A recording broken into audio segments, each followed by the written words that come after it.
Currently in PPWR, we are mainly involved in so-called delegated acts.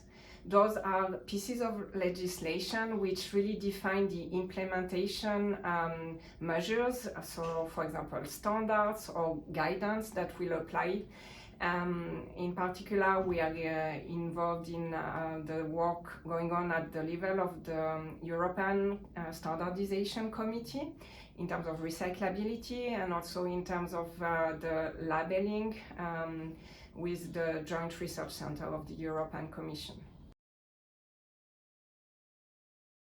In terms of the next milestone, in 2028, there will be harmonized labeling that will apply to different packaging that will be printed on the packaging and placed on the waste receptacle in order to guide the consumer how to optimally dispose of the packaging. Then in 2030, which is really a landmark year for PPWR enforcement, the minimization requirement will start applying.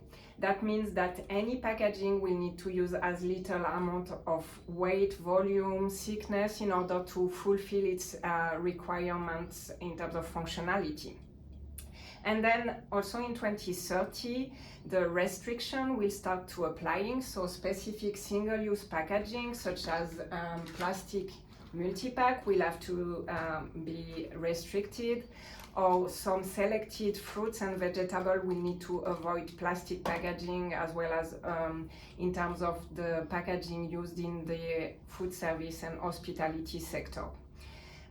So in addition, any packaging by this year which will not be recyclable by design will also be removed from the market.